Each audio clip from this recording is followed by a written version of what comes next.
let's jump right in. So, Terry Daniel with Universal Voice Talent, right? Tell us really quickly just a little bit about UVT.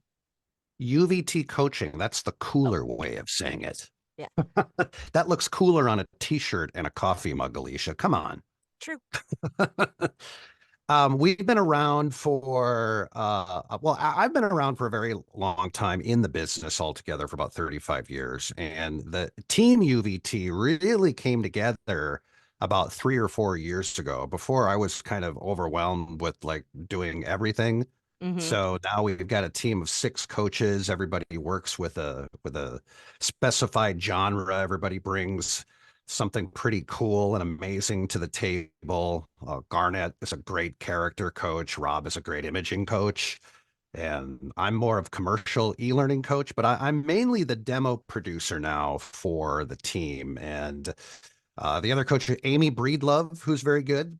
Trish Oh, Bassani yeah. handles marketing, who you may know, Yes. Rob Marley and Garnett Williams. And then Jan Anderson is kind of our audio engineer of the staff. So he helps our students with home studio setup, buying gear, room treatment, all that kind of fun stuff. So everybody has a different job, and it's a really good team because we're all full-time voice actors. So people that work with us have the benefit of working with teachers who are actually recording gigs on a weekly basis. You don't always get that out there with other training companies. There's excellent teachers, but not Yeah. every teacher in the business is active, right? Yeah. True. Definitely true. So I'm proud So, of what we're doing. yeah. So tell me, we're going to ask the big question first. What do you think the role of a demo is in 2024? Is it just marketing? Is it just to secure an agent? What are we using it for?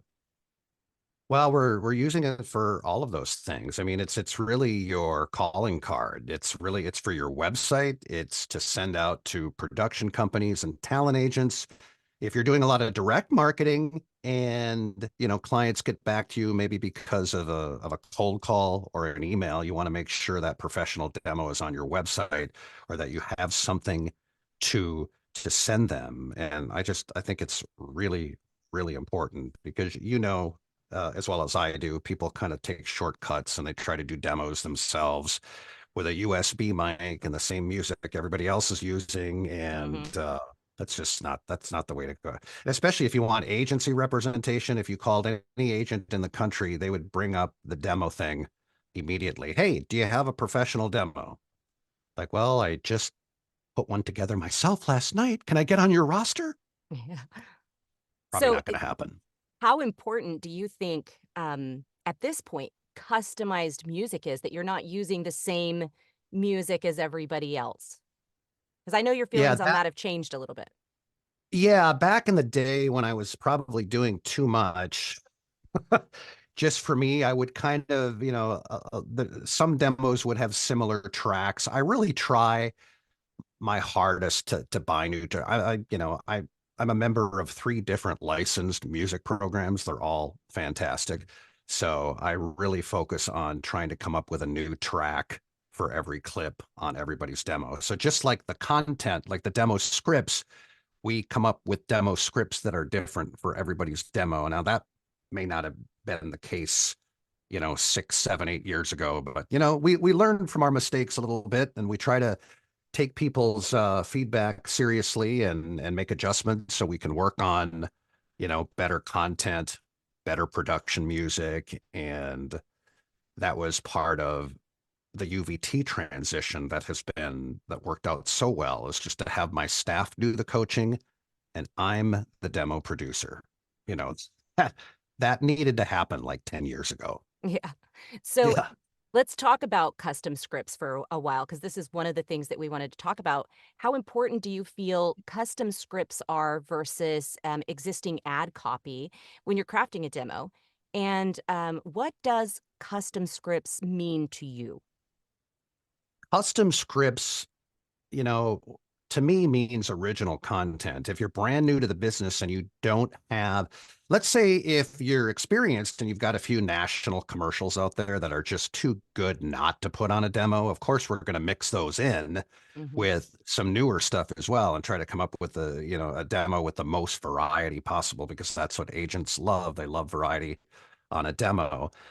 So we write original content for all of our demos, whether it's commercial, e-learning, video game character, radio imaging, promo, whatnot, because I think it's really, really important. Because, way back in the day, and I was guilty of this about 7 or 8 years ago, I would borrow a couple of scripts from the Edge studio library. Yeah. Shame on you, No, Terry. Shame Terry, on you. shame on you. But again, I didn't have, for as much experience as I had in the voiceover business, I didn't have that many years of, being a, Demo a demo production. producer under my belt, just, quite yet. So it's like, okay, I can just kind of borrow. I mean, and that was bad, but there's still demo mills that are still borrowing from the Edge Studio script library, which you can go and get those for free. So Right. we want to stay as far away from that kind of thing as possible. So all of our content now is 100% original. So would you say like one of the things that I'm hearing is that they'll go to websites for brands because I'm sure that you sit down with a client, what are your brands that you love? So they'll go to those websites, find some copy, and kind of just tweak it to customize it, but it's not actually custom written, which I'm not saying that's good or bad. I'm just curious for your take on which one is what the difference is. Well, the process that our talents go through is we have a Google Doc that they fill out. It's called the demo content form. Hmm. And they'll say, okay, here, give me 10 of your favorite brands that you see yourself voicing or that you would want to voice.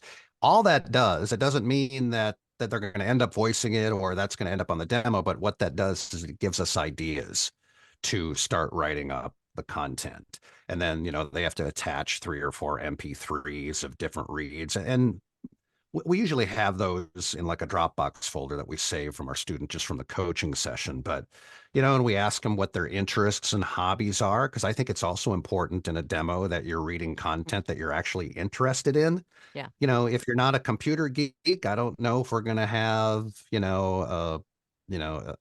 iMac commercial or something on there. We do like to tailor to people's interests. And, if you don't ride a motorcycle, we're probably not going to have a Harley commercial on there. It doesn't mean that you can't do a Harley commercial, but I'm finding obviously the coaching up front is vital. That's going to be absolutely mandatory before we record any demos. But I do find that we on demo day, when our students are reading content that they're really interested in, that Mhm. their performances are better. Yeah, that makes a lot of sense. So Yeah. what genres of demos do you produce? You mentioned several. Rob does the radio imaging demos. He's fantastic. I do video game character, promo, commercial, e-learning, explainer video, IVR, those types of demos. Have done a few documentary narration demos, not as many in the last couple of years, but yeah, that's what we do. And even I do theme park promos. That's one of Mhm. my biggest niches in the voiceover business. And I've even done a couple of like theme park promo demos because those are kind of a thing right now. So, Oh, I've done some theme parks. That I hadn't thought about a demo for that. That's oh, a good it's idea. so Okay. much fun. Is there anything more fun than making an announcement, knowing that it's going to go out the PA system in amusement park, telling everybody to run to the grandstand to see REO Speedwagon? You It can does now. sound like fun. I gave away my age just now. So how important is it, do you feel like, for demo producers to niche down the demos they produce to what they actually have experience in? Is what the demo producer has experience in. Yeah, is it important for demo producers to niche down, or do you think any demo producer can produce any kind of demo? I think everybody, just like a talent has a niche, right? Demo producers have niches. I mean, there is certain demos that some demo producers probably will never touch, right? Mhm. So it's the same for a coach too. I don't really like Garnett does really most of the character coaching on our team, and I do a little bit here and there, but I have more faith in him as a character coach. So when students of us come and they want to do animation or video game character, they usually work with Garnet, and Garnet writes all the character script. He's really good. He helps our talents come up with original characters. So these are not characters that are borrowed from cartoons or other video games. He helps them develop and create their own characters for the demo, and it just works like a champ. Awesome. So, what criteria do you expect a talent to have met before you're going to agree to produce their demo? And do you require a studio evaluation as part of that process? Oh, absolutely. Yeah. Like, for example, our students, Jan will work with the student. And if their home studio is efficient enough, and he's very picky and for good reason, we can go ahead and record from the home studio. If I feel like it's, well, there's a couple of things. If I feel like their studio isn't where it needs to be, or they just want the experience of recording at an offsite studio, because that's training in itself, because there's Yeah. still a lot of agency gigs where you, and many pros in the industry will still have to travel to an offsite studio to meet the clients in person. The directors from the ad agency are usually there to direct on the other side of the glass. That is really that's really good experience. So we do give our students that option.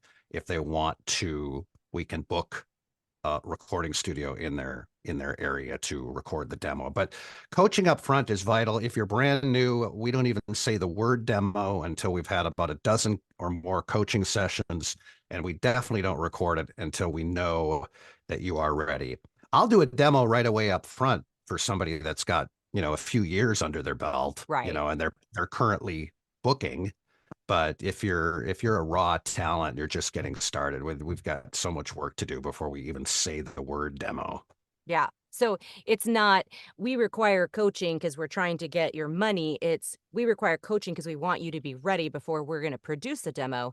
And if you come to us and you're already ready, we're not going to require coaching.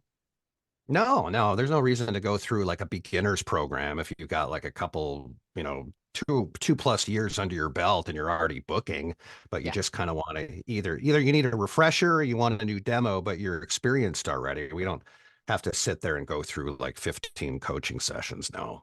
Yeah. So do you think there's a conflict of interest potentially in not agencies, in coaches creating demos and are they really valid qualified to decide when someone's ready for a demo if they're the one profiting off of the demo? Should there be some sort of a separation of church and state or another opinion sought before they realize they're ready for a demo? Or are you the best person to make that decision? Neither Well, I answer never is want wrong. Well, no, that's first of all of our coaches, there's six. We all kind of will analyze their uh their script reads and what needs to be done.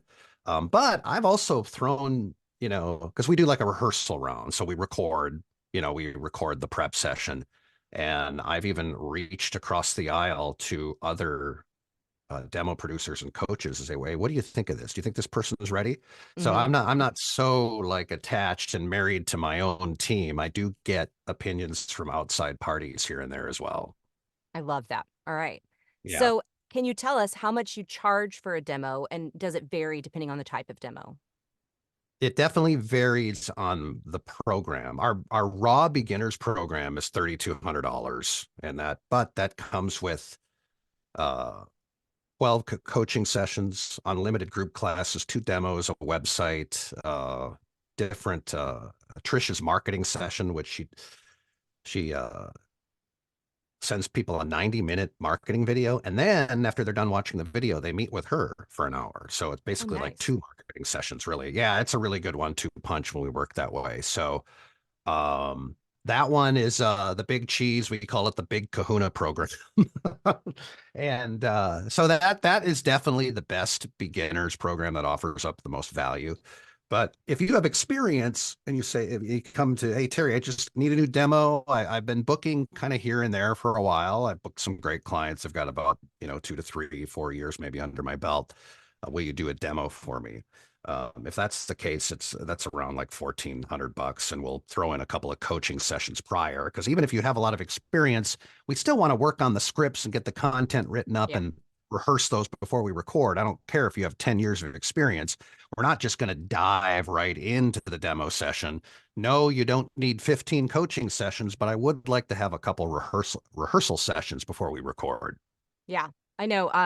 I made my first demo with you, Terry. I'm gonna come out and say that, and it was many years ago. We won't say how many years ago it was. It was a long time ago, and that was one of. I didn't do the whole big package because you listened to some samples. You had me send you some samples of work I was currently doing, and then I coached with Trish, and I felt like that was a great process. So at this point, how open are you now to collaborating with talent who want to write the scripts themselves and want to do a lot more of the work on their end? Maybe they have a copywriter or a background in advertising.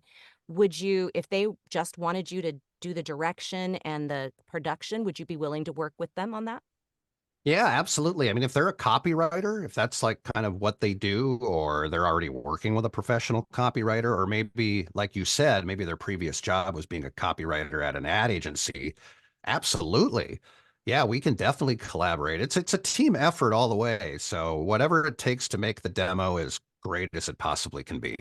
Yeah, love it. All right. So, we've talked about your production process a little bit up to the point where you give them the Google form, you come up with some script ideas, you sit down together, you work through the script, and then demo day. What happens after that?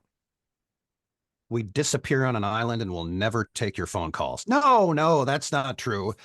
That's the beauty of UVT is we stick with you long after the program is done. We don't go and disappear and never return your emails or phone calls. It's, it's a lifetime of customer support.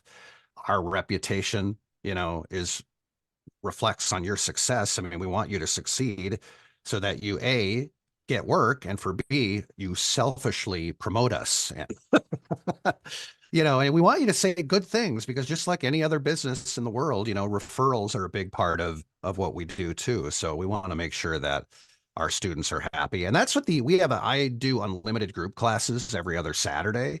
Mhm. So we'll do script performance, we'll do some marketing, audition tips. And when you sign up for our Big Kahuna program, you are on that list forever. So I have students that I worked with 10 years ago that'll still pop in for like a group class. Yeah. So that's unlimited. As long as I'm alive and still doing them, you are welcome to attend as many of those as you'd like. Awesome. Okay. So, Terry, in the time you've been producing demos, maybe even the time that you've been in the industry, what shifts have you seen regarding industry standards around demo production? It feels like the demos are getting shorter, or like agencies, especially, back in the day, a 90-minute commercial demo was considered acceptable. Now it's like it is around like 60 seconds. Now, I've got a couple of friends who are agents at Atlas. They're not quite as picky on just nailing that demo right on 60 seconds. If it goes a little bit over, they're fine with that because they've been on our workshops many, many times. And most agencies, especially on the narration side, if those are like a minute 20, that's perfectly fine. So that I think is probably the biggest difference is the length Yeah. of the demo. I mean, my very first demo, which was long before you were born, Alicia, I had commercials on one side of the cassette and I had narrations on side two of a cassette tape. And altogether, it was like a 4-minute demo. Right. I don't know anybody who has that kind of attention span these days, especially in our industry. But yeah, that has changed dramatically over the years. Yeah, at VO Atlanta, they had a guy from Atlas Talent, what was the word? Evaluating demos, and he was like, "If it's more than a minute, I'm done. Like, a minute, that's it. I won't even listen if it's more than a minute." And my demo was a minute and 20 seconds, and he listened to the whole thing. So I was like, "I gotcha." But, Yep, you did. yeah, he did. So and I don't think he even noticed, but it's is it are they actually gonna listen for more than a couple of spots most of the time? Probably not, so yeah, it's focusing on those. I think that's another shift I've seen. I'm curious for your thoughts on this, that even in the 6-ish years that I've been doing this, it seems like there's really a lot more emphasis on that first spot. Like, that first Oh, spot. absolutely. Absolutely. Always the best performances up front. Yep. Even if all 5 or 6 clips are great, there's always going to be two that are better than the rest, right? So that's always going to be up front because it really can go either way. I've talked to agents that, oh, we absolutely listen to the whole thing. And then I've talked to agents like that'll go, well, if the first two clips don't really do it for us, we're not going to really listen to the rest. But then there's agents that are like, okay, these first two clips they're for one, they're very different. And this Yeah. person's really, really good. So we don't really have to listen to the rest of the demo, you know? So Yeah. it's kind of all over the place. We've been polling agents, and I think as when this comes out, that information will be listed as well, but the bulk of them say they will listen to the entire demo. If they're gonna take the time to listen, they'll listen to your entire demo, but they're making their decisions pretty early, pretty early on.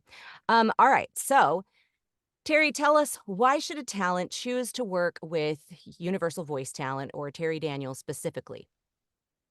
Because the entire staff were all still full-time voice actors booking every week. So there's a benefit of learning from coaches who are still booking the work. And, with our programs, we cover so much. I mean, again, there's a lot of great coaching programs. Not everybody is great at teaching the marketing end of the business. I don't think there's enough of that out there, to be honest with you. I think the people that are doing it are very, very good. But we put a big time emphasis on marketing, especially with our Big Kahuna program. Because I see these even in posts in voiceover forums on LinkedIn and Facebook. Hey, I just finished my voiceover training program. I got a couple of great demos. Um, does anybody Now know what what? I should do next? Yeah, there's a ton of now what's. Yeah. You know what? There's too many now what's. So these coaching programs aren't doing enough to get these talents ready for the marketplace. And that's something that we are very proud of, is that we really, really nail down the marketing so they know exactly what to do the second they have their demos in hand. Yeah. I think it's important also to note what you're saying, about other companies. I'm hearing that some of those other companies that we've hated on a little in the past, are making some changes and have had new leadership and making transitions. And I'm curious for your thoughts on that for your business as well. You've had changes and transitions, and would you encourage people to listen to old reviews or to come to you and say, "Oh, do you book a discovery interview, like a 15-minute, let's just have a Like a conversation free of consultation. charge." Yeah. Oh yeah, yeah. We do free consultations all the time. We love doing that. We want to make sure that we're the right fit for you, and we want to make sure you're the right fit for us, and that you're taking this very seriously, and you know that you're not going to make thousands and thousands of dollars in 48 hours. You get a lot of people who just lost your job, and I can empathize with that because I've been Yep. there.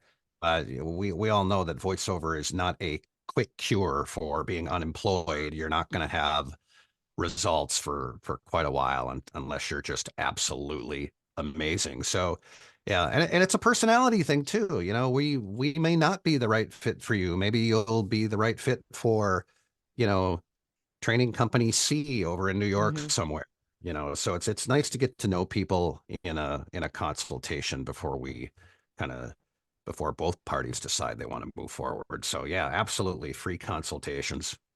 Awesome. Any, closing remarks before we end up? No closing remarks. I would just want to encourage people that when they are vetting coaching companies to consider things that I said earlier, like working with the team of coaches who book voiceovers on a regular basis. And also if you're sitting in the forums looking at recommendations, make sure that this person has actually worked with the company because everybody loves to say the trendy stuff. Yeah. Oh, I heard that company's awesome. I would go with them because people just love to be heard in a comment thread, right? And even the And opposite, like, "Don't work with this company. We've heard bad things." Like, it can go both ways, and oh maybe yeah, they yeah, don't know like it's anything personally. yeah, it's cool to rip, company A and B because of stuff that you've heard in the forums. And then we all know how this goes. 2 days later, everybody has given you the same advice, but they just want to see their name next to it. Yeah. Yep. All right, That's well, that's that's how forum comment threads go these days. it's true. It is true. Yep. There's quite a bit of groupthink currently, so All right. Thank you, Terry. Terry Daniel, Universal Voice Talent Coaching. We'll get the whole name in there. And if people want to work with you, we'll have your link in the comments in the description below. And we appreciate your time so much. Thank you. All right. Thank you, Alicia. Good work with your besties group. That's definitely one of the best VO groups out there. Because there's Thanks. too many of them on Facebook. There's just way too many of them, and you guys are doing it right, and I appreciate that. Awesome. Thank you so much. All right. All right. Take care. Bye-bye. Bye.